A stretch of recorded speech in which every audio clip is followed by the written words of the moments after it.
take WarriorLady into account, I have to say that. I think, I'm sorry, most people are still going to be sorry. surprised. No, let me dial that back a second. Let me dial that way back.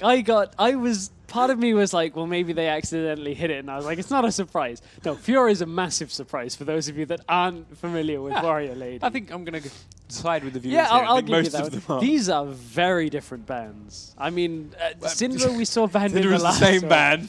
Do we want to take a minute stress? I need a minute because Fiora, Syndra, and Lulu. So far, Sparta really mixing things up. That's different surprised dimension, me. however, slaying things down to something we know a little bit more about. I Thresh, though, is different again. So Yeah. here we go. 3 of the 6 so far have changed. Comfortable.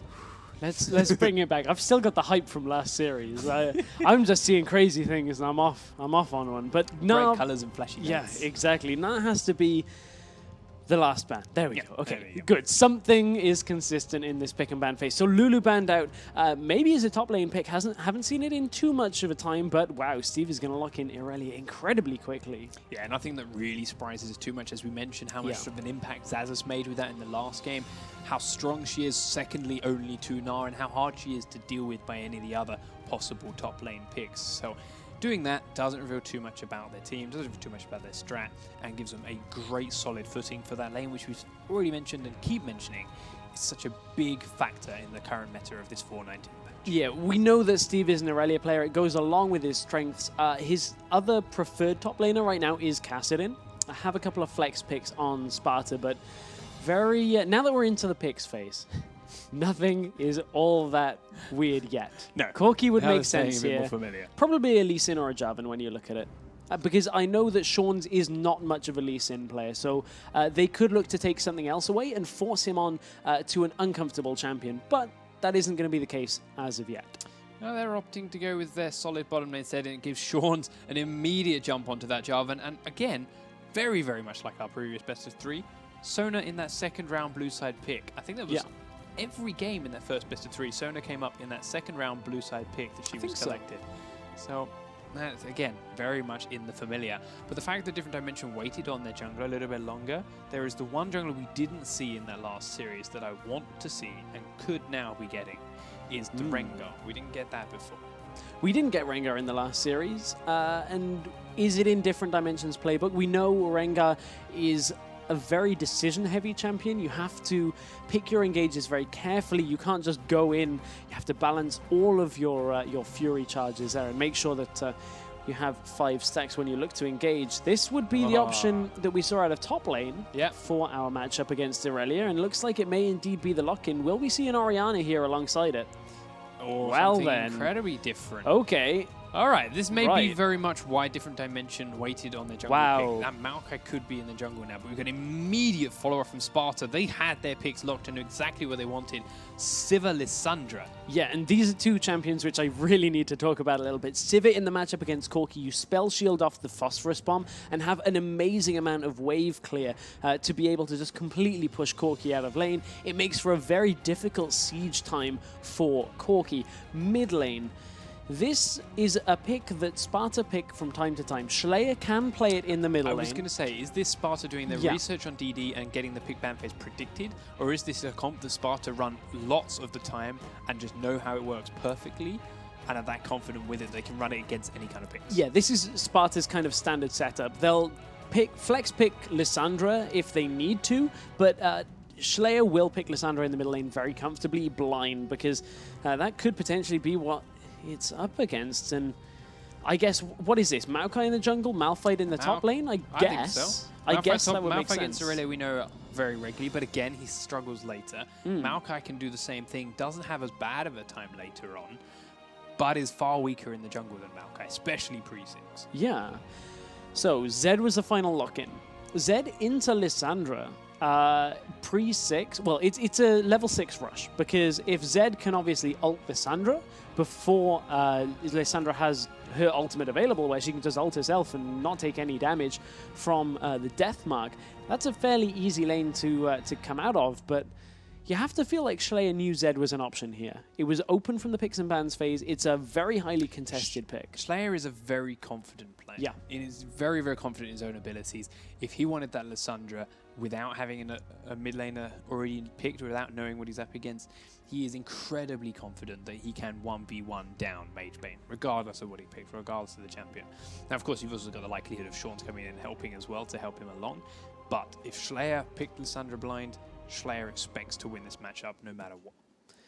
I am trying to rack my brain to figure out when the last Still time... got 2 best-of-3s left. I wouldn't wreck it yet. No, okay. But I'm trying to remember when the last time we saw Maokai was. And maybe our viewers... Yeah, in the jungle. Sorry. We saw it at many games, but in the jungle, maybe our viewers could remind us. I don't remember where we last saw it in the jungle. So at LOL Esports, please, and let us know. Or just use the hashtag hashtag LCS expansion and get in contact with us there. And of course, crowdsource it. If you don't know, have a look at the hashtag and wait for someone else to let you know, because it's been a good 2-3 months since jungle. Long before Worlds since we saw Maokai in the jungle. Last time consistently you saw him in the jungle, we're talking back way into Season 3. Oh, consistently, yes. Yeah. But there would have been 1 or 2 little sprinklings. But still, I mean, we've done a lot of Challenger stuff. We've watched every week in the LCS, and it's still a good 3-4 months? Long before Worlds, long before any kind of playoffs windows too. Someone's got to link a Leaguepedia page. Someone will get it in a minute. Yeah, it'll be like last week in LPL or something like that. Yeah, actually, probably. It'll just probably be like some obscure Chinese or a Southeast Asian game. LPL? No, I'm not saying LPL is obscure. I'm saying one of the lower ranked LPL teams. Shut up. Stop making me look bad. It's okay. Oh, dear. Oh, I was going to say because we're headed into games. Yes, but we're not quite. Unfortunately, we don't get saved by the game. We do just have a quick pause as players, make sure everyone loads in at the same time, make sure there's no crazy advantage with that potato PCs that some of these players may or may not have. You're just laying out the smack. LPL's a thing. When have you been in a solo queue game where one guy doesn't take half an hour to 45 minutes to load in? That's true. It's normally Pulse, to be honest. Pulse, that's very true. We've all been in games with Pulses. Pulse, do you want to play an area? Yeah, sure. Do we have 3 hours to spare? And then he goes and plays things like Tank Timo or AP Mundo. AP Mundo wasn't actually bad, actually. I can't give him too much flack for that. But hopefully it won't take too long for these guys to finish loading. We, of course, did see all the picks, so let's go back to this game. We've touched on Spartas. We've been over there. We talked about how ShLaYa loves his Lissandra, how they're very confident with the Sivir matchups in the bottom lane, especially against Corki. But what are we looking at for different dimension? They've got Maokai and Malphite. Those are 2 incredibly strong frontline tanks that don't particularly put out too much damage as the game gets to the late phase. Yeah. Zed can do, but he can also be shut down fairly easily. And with an exhaust, which actually Sparta don't have, he can be nullified pretty quickly. But at the same time, if you've got Lissandra autonomy, he can't do any damage in the first place. We do, in fact, get the pause up, just before I manage to give each my point and ask the question. So, we have, opening up on this first game in this best-of-3 between Sparta and Different Dimension. Sparta down in the blue side as your bottom left team, and Different Dimension in the top right as the red squad. It'll be up in a moment. There we go. We saw it in the last couple of games. The level 1 strat was very, very passive. Nobody really gave much to sit back, just waited for each other. And again, it's what I'm getting from these guys. Maybe we have a second to talk about the team comps now. Yeah, that might be a good spot. I'm going to go ahead and say we have a full minute. That would be a very well-educated guess. But Different Dimension over on our red side. What have they got set up here? You look at their team fight, as you kind of already alluded to, it has the makings of a good team fight composition, but the damage needs to follow up. And that was a problem that we really saw in our last series when they had the Malphite and the Jarvan on Tricked, but didn't have an Orianna or something like that that had that massive follow-up damage to really take advantage. But I'm going to look at AnOnPsyCkO's path through the jungle, how he's going to get aggressive in the early game, because we know Shaunz is a jungler that does like to be aggressive. And if you get caught out on a Maokai, that is a tough spot to come back from. The gold efficiency is not the same as if you're in lane on Maokai, so your items get pushed a little bit further back. But Vengeful Maelstrom will always be as potent. I mean, we did mention before how Jarvan is not the best of 1v1 fighters, but when it comes to fighting a Maokai, he's more than enough. So we will see if Shaunz comes up against him or not. At the moment, like we saw in the last game, both bottom lane pairings were hiding in bushes getting that early kill damage. As it is, they were both waiting to be the first one to spread across. And it is Lounet that draws that first blood, getting a little bit of damage down onto Nami. But it's nothing too serious, as we do see them for that start that rush to level 2 that we're all so used to these days. Yeah, the rush is on. And honestly, I feel like Sivir and Sona going into this matchup is potentially the better duo. You look at the sustain they have, the ability to reduce the damage that is being done by spell shielding that phosphorus bomb off. Sparta's bottom lane right now could be in a great position to delay the mid-game spike that Dominant is going to have on Corki. To be honest, the more I look at this Sparta comp, the more I like it. Yeah. With the move speeds buffs from Sona and from Sivir, Irelia is going to have a great time running you. Jarvan is going to have an amazing time closing the gap and getting an EQ combo off. They're just going to steamroll over different dimension if they get even the smallest idea of an advantage by just running at them. That's what we've seen out of Sparta if you've had the chance to watch Ranked 5's queue, though. Let's look at the top lane matchup a little bit, because Malphite started a bit differently to the last time we saw Malphite versus Irelia.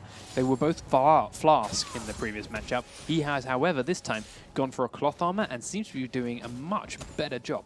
Yeah, this is a much better start out of this Malphite side. This WarriorLady, we already talked about, is one of the more known players here on Different Dimension, and we'll see whether he can actually get this game working, as Shaunz is headed up to this top lane to try and exploit him being pushed out. I don't think he actually crossed that ward as he's heading up here. He certainly hasn't been spotted. WarriorLady still playing very aggressive for someone that may know there's a giant gank in his path. We do see Steve flash forward. Now comes the knockup, but he's going to flash away from it. But WarriorLady still taking a lot of damage. Jarvan flashes forward for the red buff slow, doing as much damage as he can, but Steve's still not close, and WarriorLady is now under turret and safe.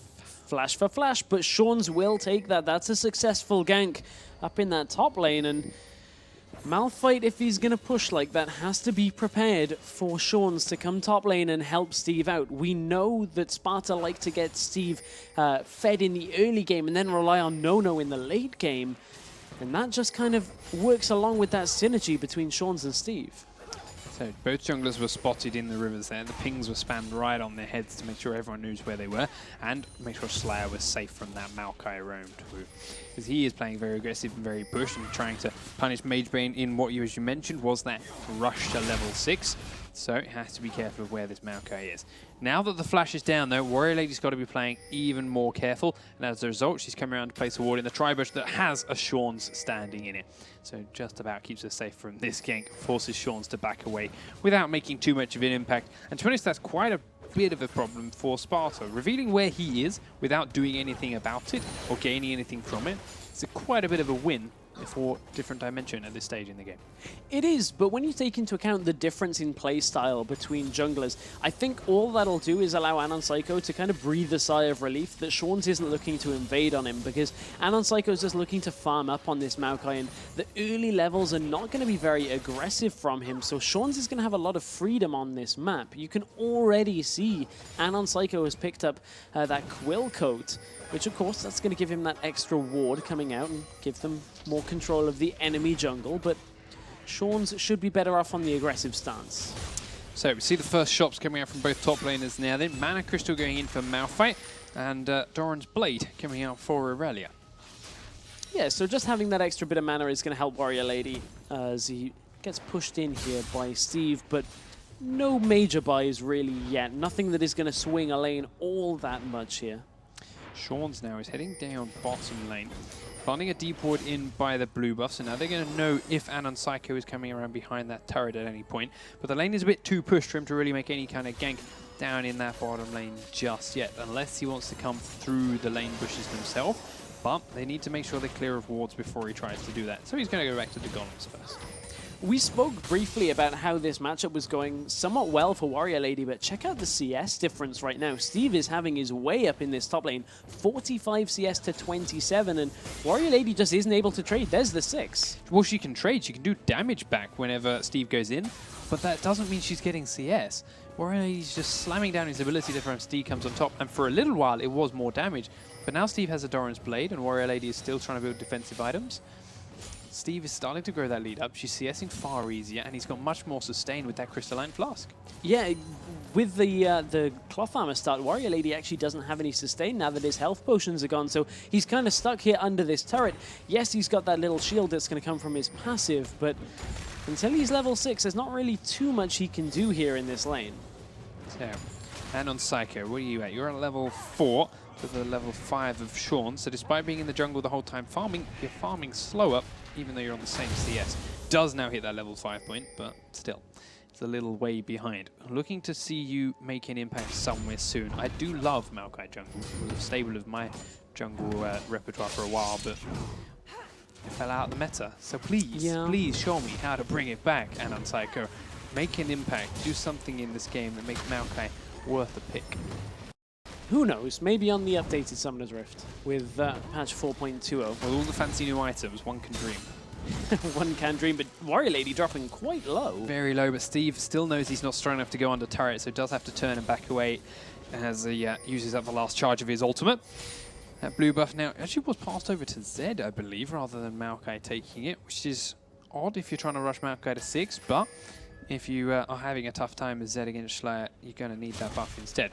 We do now see Sparta looking for an invade on this red now that they knew, because 1, they had wards, 2, they saw Zed leave to go to that blue, so they know jungler is not that side of the map. They know they had that kind of suspicion, had an opportunity. So ShLaYa went in there to back up Shaunz, and they do manage to steal away that red. Bottom lane, let's see how it is going for Sparta. 75 CS to 63 is a good lead, and take into account that Corki right now has that sheen as opposed to a BF sword from Sivir. Sivir's damage is going to be so much higher right now in the lane because Jarvan, is top. He's gone in onto WarriorLady and used that Cataclysm, but Steve had no health to follow it up. Now Shaunz is in trouble because AnOnPsyCkO's there, and First Blood goes over to WarriorLady. Really nice pickup there up in that top lane. That'll offset a little bit of the goal difference between the two, but it is still a massive difference in favor of Steve, who got himself out of that lane. Different Dimension can't really push from that, but it is an even game right now, even with the First Blood. Steve went in to take a trade, took more damage than expected. In the bottom lane, the bubble hits onto Lounet, does return with the crescendo. Nono's doing as much damage as he can, but it's not enough to get through Wildpanda, but Dominant can't do the same as well. And Lounet just about survives, flashed away with the Summoner heal. They baited him forward, though the Ignite is ticking, but Nono didn't get the return on the Boomerang, and everyone swivels away, tails between their legs, with no HP. Yeah, none at all, as Lounet managed to get himself away from that. And you talked about taking more damage than you were expecting to. That is exactly what happened with that Different Dimension there. They put a lot of burst damage down on to Lounet in that bottom lane, and I really don't think Sparta were expecting that. You look at the difference in items, Sivir in general should be coming out ahead over the prolonged trades, but they do have to watch out for that Phosphorus Bomb. Corki's burst is incredibly strong in these early levels, especially once he's got that sheen up. And we just saw how close exactly it is. But ShLaYa is starting to get a fair bit of damage himself now too, clearing those waves out very, very quickly, which is very hard for Zed, of course, to then roam against it, which is what he so loves to do. But other than that, their CS numbers are very, very even. Yeah, seeing that Zhonya's come out first from Lissandra 2 will allow her to give that double invulnerability and protect against Zed ult. Sparta turning down and making a very quick decision to go in for this dragon. It was close for Magebane, but against the smite, he didn't really stand much chance at that point. They knew that Maokai was miles away, thanks to the wards they had placed in his jungle. Yeah, they also knew there was no fight about to kick off because of the top laners. Neither of them have their teleport available, so... And Corki and Nami had just based as well. Yeah, that was the other factor there, is nobody was really around to contest that, so Sparta will take that down and extend their lead to about 1,000 gold right now. Let's take a quick look at itemization. Sivir actually opting for the Avarice Blade after the BF Sword, so not really going towards one item to begin, but plenty of options here available. Have to think that possibly is that Static Shiv. Yeah, especially how strong Sivir's wave clear becomes with that Ricochet Static Shiv, and to be honest, even just the damage boost that it comes from being able to use that extra auto attack, being able to use Ricochet and reset that cooldown, get another shot in, really boosts it up and helps with her burst too, to be completely honest. Speaking of burst, mid lane, Magebane hasn't yet put his damage down this game. We haven't really seen Magebane commit to anything, and he is up in CS, but you already mentioned, it's because ShLaYa is pushing him in so much, he's not actually able to roam and can't get any kills in the 1v1 situation here. Had a little bit of movement around the lower side of the jungle, but Shaunz is struggling to get into the lane. And one thing we've actually heard about Shaunz is that his consistency is a little bit in question. Sometimes when he falls behind, he finds it very difficult to get back into a game, and being 0-1 down, we'll see whether they can force any kind of engages, but the warding is just too good right now from Different Dimension. Yeah, he's trying to make his way in his lane, but whether they know it's warded or not, it is. But he is playing very deeply because of it. So he's making sure he wastes the last possible second to reveal himself, and in fact doesn't reveal himself at all when they realize that there's just no way Corki or Nami are going to come close enough for him to catch that engage. The other problem is that laning with Sivir, who kind of wants to push the wave all the time. There's not a lot else you can do on a Sivir when it comes to laying down harass. So just works out a little bit inefficient for Shaunz, who's stuck around there. But WarriorLady not finding the greatest of times up in this top lane, down by a lot of CS. Yeah, she's struggling again, very low health and mana at this point, but the shield comes back up, so help her a little while. She's going to have that Frozen Heart complete soon, which should hopefully look after her for a tad longer.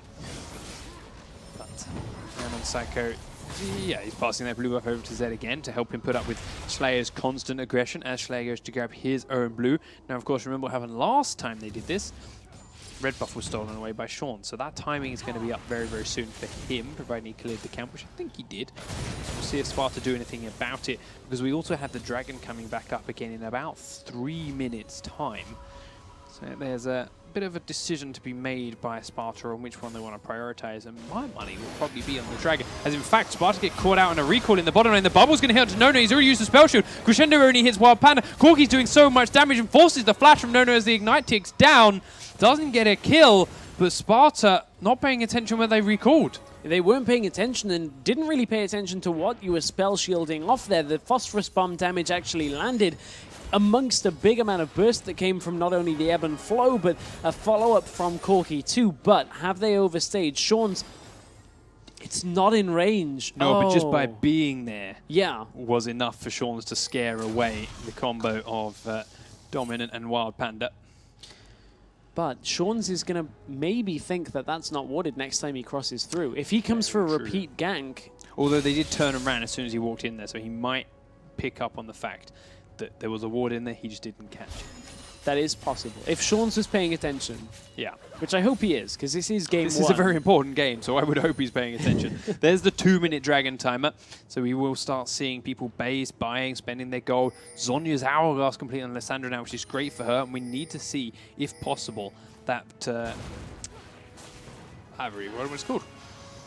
I've drawn a blank. What are you trying to describe? What is Zed building? Blade of the Ruined King. Blade of the Ruined King, there we go. We need to see, if possible, that Blade of the Ruined King completed on Zed before the dragon fight breaks out for him to get a biggest possible spike in this fight. Take a look at top lane, though. Here comes ShLaYa. There comes up the side, round behind onto WarriorLady. The burst goes down. That's what happens when you prioritize armor against the roaming Lissandra. Really well worked. This is Sparta down to a T. ShLaYa is just going to roam on Lissandra, get Steve fed through the early game, and make sure that they have a good platform to set up for a later game comp where, you know, Nono is going to start to be more effective in team fights. Nono's finished that static shiv now straight after his BF sword too. So now that he's got the attack speed and the wave clear up, they're going to keep pushing Corki into that turret even harder. We'll look to see for something from Maokai. This is a dying turret. It does, and that cancels the teleport. Not sure what WarriorLady was looking for there. Now here's a question, because I don't actually know it. Now that that turret was killed as a cancel, what's the cooldown on WarriorLady's teleport? Is that a full cooldown? Is it a half cooldown? Is it a TP to turret cooldown? I'm pretty sure it's a TP to turret cooldown. I think. Looking at the speed that's going down, I think you may be right. Yeah, that was the other thing that I was thinking. It's there in my mind, and I'm looking at how fast that's ticking down. I'm pretty sure. Yeah, I hope. Someone will tell us.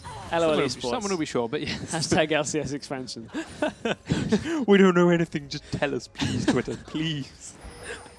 Oh, no. It looks like Sparta are also about to grab themselves the bottom tier 1 turret as well. So that's 2 turrets in very quick succession, unless, yes, Nami is enough of a force to scare Nono away while he's there on his own. But the dragon has respawned now.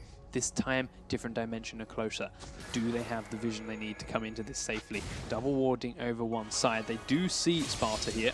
Got a ward on the dragon itself, but Sparta have started it off.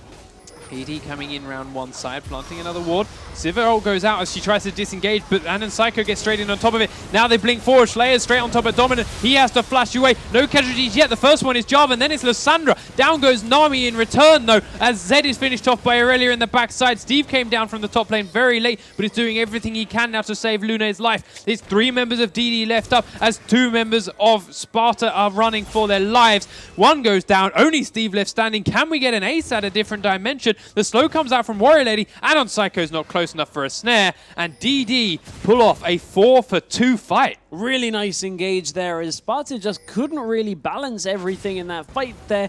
Crowd control and damage that was coming out from Nono, as Sivir just really didn't land there. And Irelia's not finished. He wanted to come back in, flash over the wall with the snare, and Steve just threw his life away for a whole lot of nothing. I mean, did he see Maokai and think, well, I can out-smite you with no smite? I mean, the dragon does a lot of damage, but was never going to be low enough for him to kill.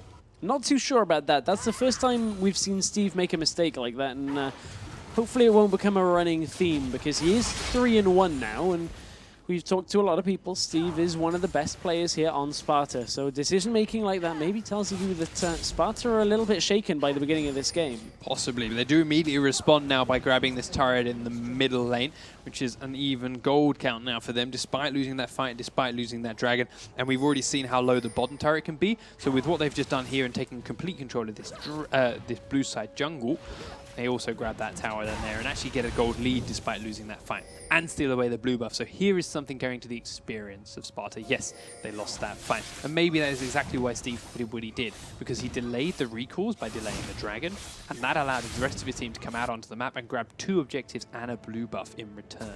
So overall, the net gain does go to Sparta. So if that was 100% intentional, if that was why, it did pay off dividends for him. If not, he's just very lucky. Yeah. I think that's fair to say. Steve may have been let off the hook there on that one, but let's not count different dimension down on that one. Maybe they want to look to answer that, because mid lane turret is fairly low on the side of Sparta here. So different dimension are grouped as 5. Steve is having to hoof it down from the top lane, but Sivir's wave clear alongside Lissandra's is just too strong right now, and they cannot push into Sparta. Yeah. As they back up a little way, of course, Sparta defend that turret successfully, and there's no other objectives left on the map other than towers. DD just have to back and wait for a while. Corki's got a big wave of creeps to deal with in the bottom lane, so he can begin that now. Zed's going to do a similar thing in the top lane. Of course, we've all seen how much Zed's, once they hit this Blade of the Ruined King and Brutalizer Power Spike, love to just sit in a side lane and split push. But honestly, right now, I think Steve is far too strong for Magebane to actually do that against. Yeah, I honestly think the same thing. Steve has quite a lot of health on him right now with that Giant's Belt alongside the Trinity Force, so Sparta are looking to siege up a top tower fairly early on here. They've got to be careful that an engage doesn't come out from WarriorLady, but Sparta are pulling back. Shaunz, but he has to take over the wall now. AnOnPsyCkO's been sped up. Can he get the twisted advance? Yes. Shaunz flashes, but too late. AnOnPsyCkO goes deep. Nami wave comes straight on out. First man down is Jarvan. Shaunz is dead. 2-man ultimate unstoppable force, but a 4-man crescendo comes in return. Though. There is so much health coming back. Nono will fall down. Irelia is the next to go, and Sparta are left with 2 men again, as DD have 4 people up to chase them. ShLaYa turn. ShLaYa wants to turn, and DD know he can turn, so they back on away and get out of there with their lives intact. But again, DD come out on top 3-for-1 this time. And this is the rank 5 team that finished top on EU West in Sparta against Different Dimension, who are a Nordic East team. We've already talked about the expectations, perhaps, by the general community when it comes into events with Nordic East against EU West. But I think one thing we're quickly learning this weekend is that what we to expect from the Nordic East teams is not what we are seeing from the Nordic East teams. I just caught some action on your screen, was all, and I was panicking to try and find it on the map. Yeah, that is the story that really is starting to change. These Nordic East teams are looking a lot sharper than people are giving them credit for, and you have to feel that maybe the US teams came into this completely underestimating their opponents. See, the Sparta team comp, as I mentioned, loves to just run at people, and run at people comps work best when the people they're running at are trying to run away. What DD are doing here is either being the ones to initiate and chasing, or when they're being run at, they just turn and fight them back. And with their fight, with their very strong team fight comp, that is coming out on top for them. Yeah, and it'll come out on top again and again until Sparta decides to change things up a little bit. And actually, Zed does manage to split push, as I mentioned, down in the bottom lane, grabs himself that turret. So that's the first one of the game for Different Dimension. And Sparta didn't seem to really care too much about it. Not going to do anything to stop him until he hits that tier 2 tower, in which case they send Irelia down. She does still have a teleport though, so she can come back and join them should they need it. But a minute and a half on Dragon, and she doesn't want to be in the bottom lane when that spawns.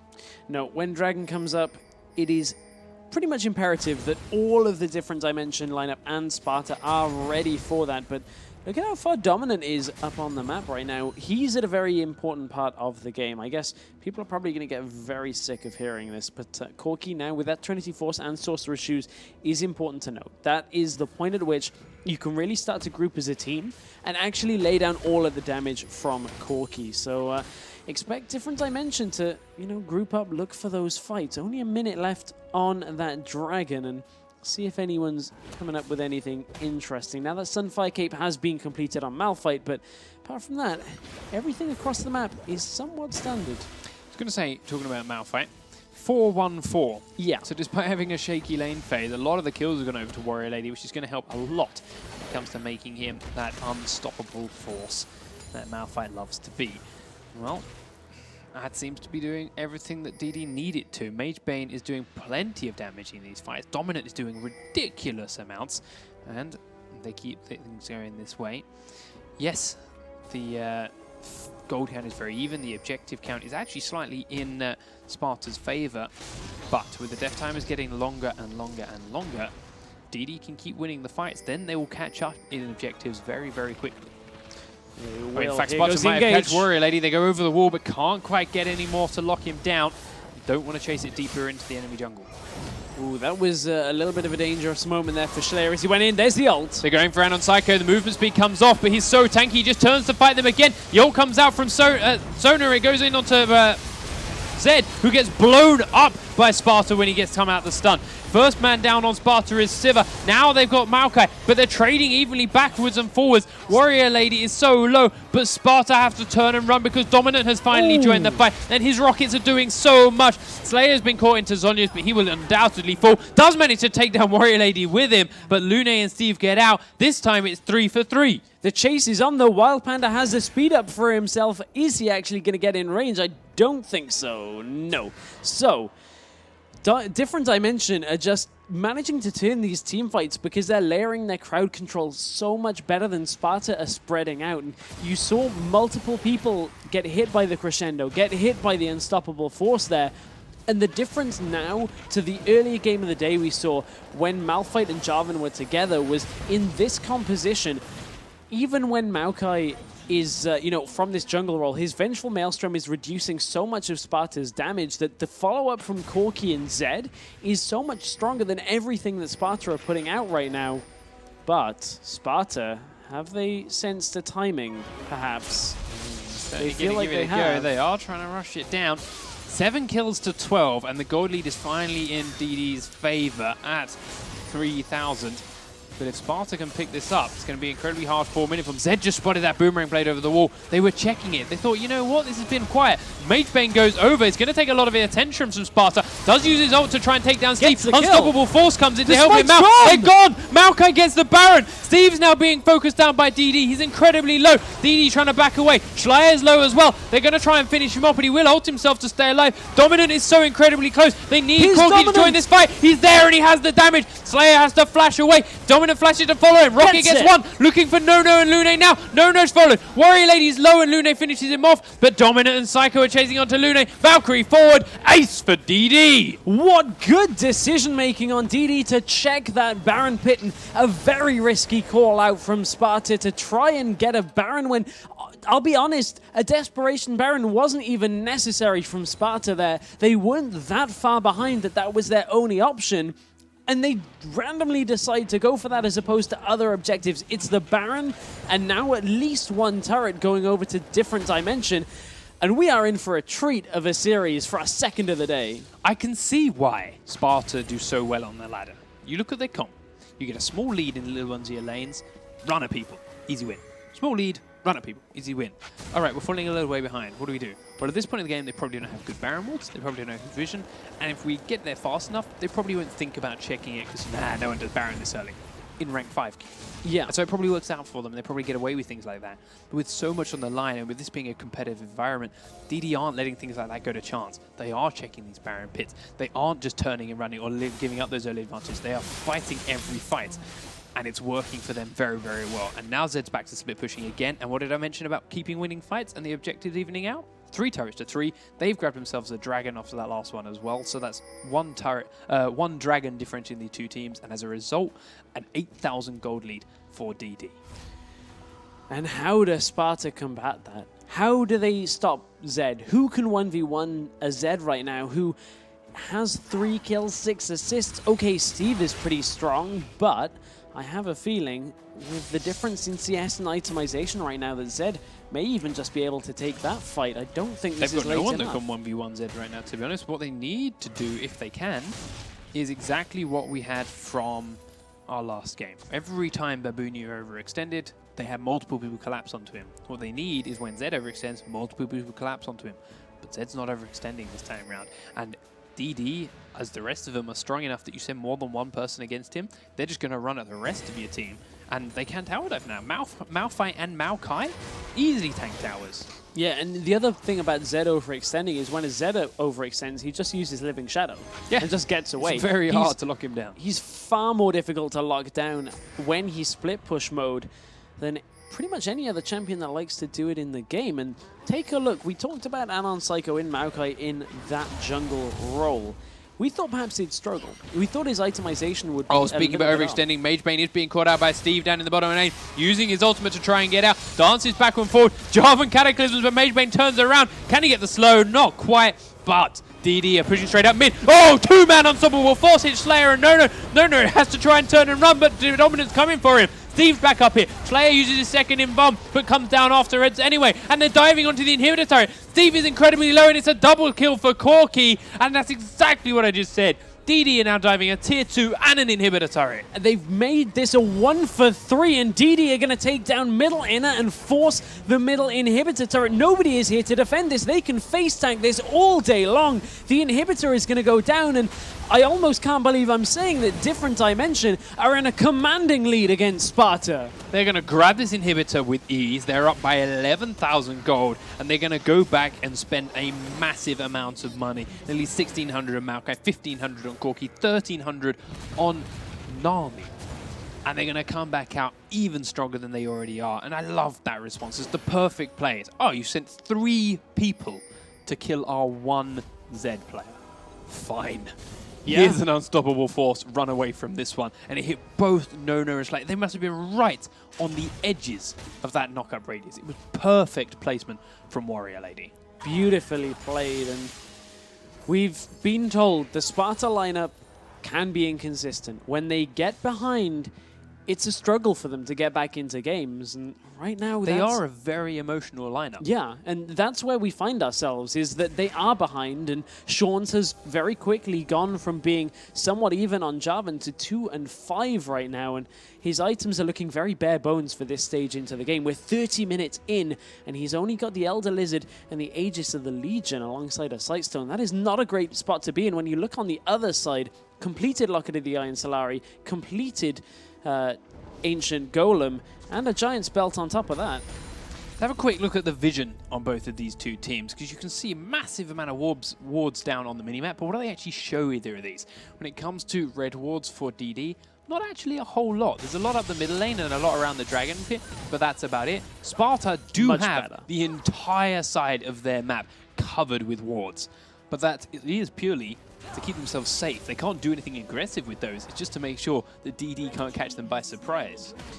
The other thing it didn't really stop is the fact that DD have just taken a dragon. Now, at this point in the game, Sparta pushing out like that, and knowing... a top tier 2 turret. Oh man, and a top tier 2 turret. These objectives are falling faster than we can keep track of as well, but WarriorLady. bottom lane... That face check into 2 members of Sparta, but doesn't care. He's going to want to Just stop or force goes. into it. Nono goes down. The ult comes out from Lounet to try and keep the rest of DD back. WarriorLady does have to flash out from the tower, but Shaunz EQs into his death. He's the only member to fall for now. Dominant Valkyries in towards the turret. First invuln comes off for ShLaYa. Has got the second one, but can't use it in time. WarriorLady's being focused down by Nono, but still won't die as the Mickey keeps him up. Triple kill for Corki. Sparta Lounet is there, and it's a quadra. And all the while, Magebane is trying to fight Steve up top. Dancing from shadow to shadow, but Steve maybe coming out on top of this one. The rest of DV don't care. They've got super creeps in the middle lane. They're just going to push straight up to meet them. They're going to try and end this game right now. They've got way too many minions for for Sparta to handle. The first Nexus turret is focused down. The Nexus turret number 2 is finished off. The Nexus itself is exposed. And Different Dimension take game number 1 off Sparta. What a game 1. This has turned out to be a crazy day here at the EU LCS expansion tournament. We are having upsets in game 1 of series all day long. I just kind of hope that Different Dimension can carry this through. I have no qualms saying I did not expect that. Sparta have so many on top of that. They have so many experienced players. They have so many faces and names we recognize. I thought they were going to take that game. Different Dimension, however, playing like that in the second game will take this series. I have no doubt about it. That was an incredibly well-played game against the composition Sparta threw at them. They knew exactly what the champions do, knew exactly when to do it and how long to wait. It was beautiful execution to see. Really was, and really shows just the synergy that Different Dimension have there. Their team play was exceptional, knew who to get the kills onto, and how do you combat that kind of team composition? They let the Zed through. Zed split pushing was such a big factor in that game towards the end, but honestly, I wouldn't even say it was what won them the game. Look at Dominant. I mean, going up for his namesake, he's 12-0-4 on Corki. They sat back, they got their tanks as tanky as they could be until Corki hit that power spike. The second Corki hit his power spike, they went, right, time to fight. And won every single fight just by keeping him alive. They really knew how to play their composition, really knew how to play with that AD carry. And if they're given similar picks, Sparta are in trouble because that composition really suits DD. It really does. And I honestly cannot wait to get into the next champion select. I feel like if Nono can't get Corki, they may just have to ban it. And they are on red side from this time around, so they can't first pick it through. They might have to ban it. Or, of course, you risk DD picking something else first. Yeah. But when you have a game like that, when it went that well, why would you not just force pick the cookie? We will find out after this very quick commercial break. We're going to get the players back into the lobby, give ourselves a quick break and a quick drink. And when we come back, game number 2 between Sparta and Different Dimension will be underway.